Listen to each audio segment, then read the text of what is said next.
Have you ever felt stuck by a label, like I'm just not good at math or I can't be creative? What if that belief isn't your limit, but your prison? Carol Dweck's mindset reveals a simple yet transformative truth. Your deepest beliefs about intelligence, talent, and effort shape everything. Do you see ability as fixed or as something you can grow? Stay with me over the next 20 minutes. My hope is it shifts not just how you think, but what you chase. Let's start with something simple, but deeply powerful. Have you ever wondered why two people can face the same obstacle, yet respond in completely different ways? One gets discouraged and gives up. The other leans in, tries harder, and grows from the experience. What's the difference? That difference is mindset. A mindset is your internal belief system. It's how you interpret yourself, how you see your own intelligence, personality, talent, and potential. Psychologist and author Dr. Carol Dweck spent decades researching this idea, and what she discovered changed how we understand motivation, learning, relationships, even success itself. She found that there are two core types of mindset. Fixed mindset. If you have a fixed mindset, you believe that qualities like intelligence, talent, or creativity are set in stone. You're either born with it or you're not. People with fixed mindsets tend to think, I'm just not a math person. I wasn't born artistic. I'm either good at it or I'm not. For them, effort is a sign of weakness, because if you were truly smart, wouldn't it come easily? This mindset makes success feel like something to constantly prove. And failure, that feels like an identity crisis. Growth mindset. But in a growth mindset, you believe that your basic qualities can be developed. Not through magic, but through effort, through learning new strategies, through asking for help, through failing forward. Someone with a growth mindset thinks, I don't get this yet, but I can learn. Effort is how I improve. Struggle means I'm stretching. It's not wishful thinking. It's grounded in neuroscience. Dweck shares research showing that the brain actually forms new connections when we practice, when we push ourselves, when we face challenge. Over time, these choices, effort over ease, learning over looking smart, compound into transformation.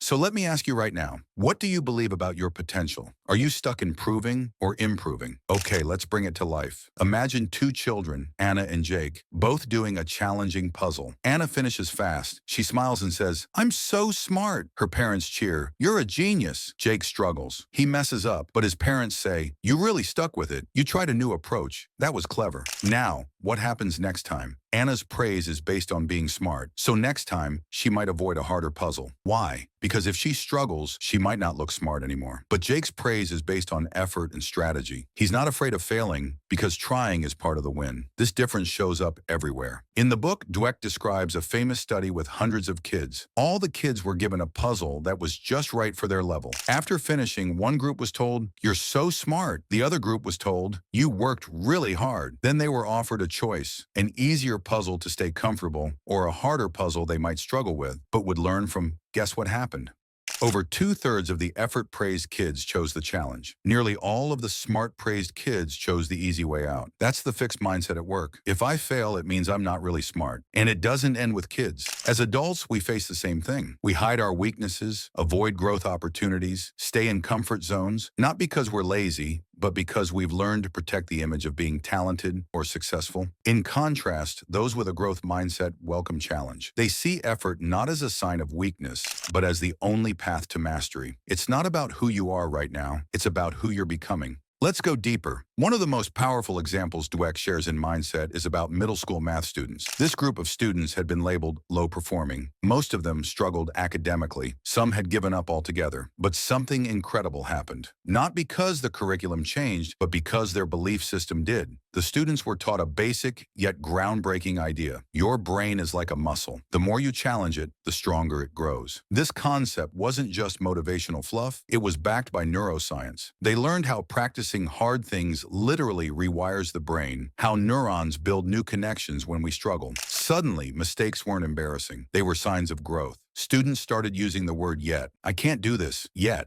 I don't understand this yet. That one word changed everything. And the results? Their grades improved. Their confidence grew. They became more resilient, more willing to ask questions, to try, to stick with hard problems. Why? Because they no longer believed that failure defined their identity. Instead, failure became feedback. Dweck shares another example. A student who once got a 0 on a quiz stood up and said, I'm not dumb. I just didn't study the right way. That's growth mindset in action. Imagine if we all thought like that in our own lives. Imagine if you stopped saying, I'm not a good speaker, I'm not a tech person, I'm not disciplined enough, and instead said, I'm not good at this yet. Let's pause for a moment and get honest. Have you ever avoided trying something just because you were scared to fail? Or stopped working on a goal because it didn't come naturally? That's the fixed mindset showing up. Dr. Dweck breaks it down clearly. People with a fixed mindset carry a silent but powerful belief that their intelligence, talent, or abilities are permanent traits. You either have it or you don't. And because of that, they start to protect their identity at all costs. So what does that look like in everyday life? They avoid challenges because challenges carry the risk of looking not good enough. They give up easily when things get tough because if it doesn't come easily, maybe it wasn't meant to be. They see effort as something only people without talent need. If you're gifted, shouldn't it be effortless? They fear criticism. Feedback isn't helpful. It feels like an attack on who they are. They feel threatened by the success of others because every win someone else has feels like a personal loss. Here's a story from the book that hits hard. Dweck shares the case of John McEnroe, the famous tennis player known for his explosive talent and explosive temper. He won matches, yes, but he also had a tendency to blame the umpire, the court, the weather, his racket, anyone but himself.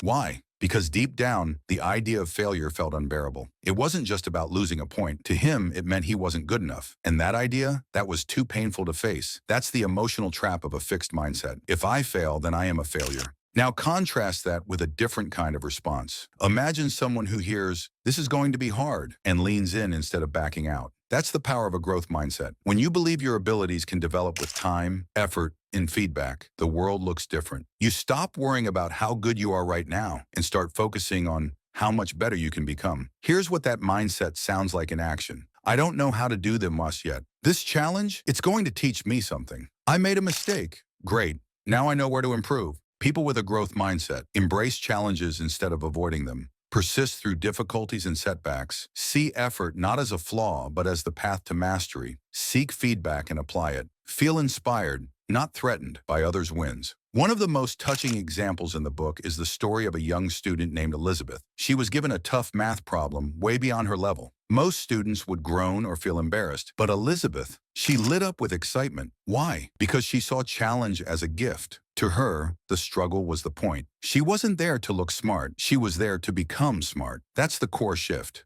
From how will I look to what will I learn? This mindset is what fuels lifelong learning, creative problem solving, and the ability to bounce back after failure. It doesn't mean you'll never feel frustrated or stuck, but it does mean you won't stop there. Now let's talk about where these mindsets show up in the real world. Sports. Carol Dweck spent years studying elite athletes. You'd think natural talent would be the common factor among champions. But no, she found that it was the mindset, not just ability, that separated the good from the great. Take Michael Jordan. Early in his career, he was actually cut from his high school basketball team. But instead of deciding he wasn't good enough, he turned that failure into fuel. He practiced harder, he pushed himself, he became obsessed with growth. Compare that to athletes with a fixed mindset who plateau early. Once they hit a challenge they can't solve easily, they quit, stagnate, or blame others. Because if talent is fixed, then failure means the end of the story. Business. In the book, Dweck explores the difference between leaders who protect their egos and leaders who build lasting impact. She gives the example of Enron, a company that hired employees based on talent and expected instant results. The culture was cutthroat. There was no space for learning or making mistakes. And ultimately, the whole thing collapsed. Contrast that with Jack Welch, former CEO of General Electric. Welch actively encouraged feedback, learning, and growing leaders. He didn't just hire the smartest people.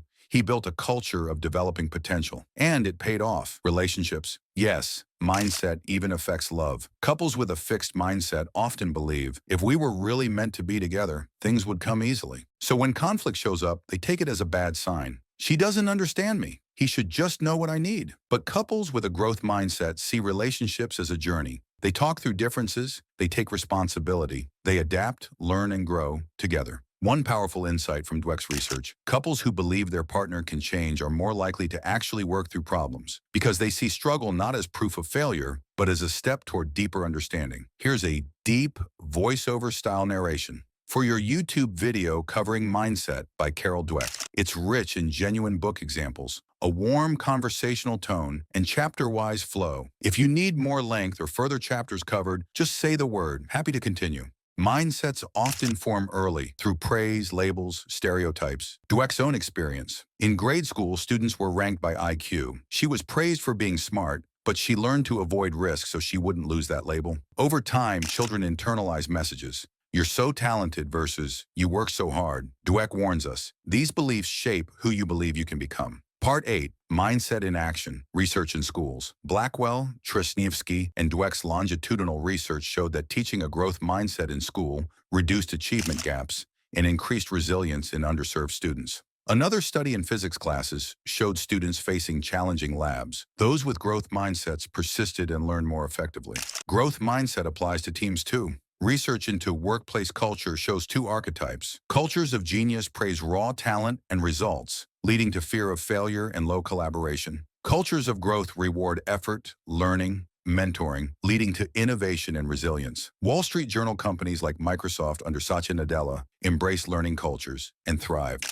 So how do you go from fixed to growth? Dweck offers steps. Watch your self-talk. Replace "I'm not smart" with "I'm not smart yet." Welcome feedback. It's data, not judgment. Celebrate process, praise effort, strategy, improvement. See setbacks as lessons. Ask, what can I learn? Use growth language. Say not yet, implying potential. It's not a fixed personality. You can change your mindset through small, daily shifts. Everything Dweck teaches makes one point. Beliefs shape reality. If you believe talent is fixed, every challenge is a test. If you believe ability grows, every challenge is a classroom. Your mindset influences how you love, learn, lead, and what you choose to pursue. So here's the final question. Are you living to prove or to improve? What beliefs about yourself are silently steering your life? What if you could rewrite them? If this spoke to you, share your experience in the comments. What's one area you're shifting from fixed to growth? Subscribe if you'd like more book journeys like this, and thanks for watching. Your potential is real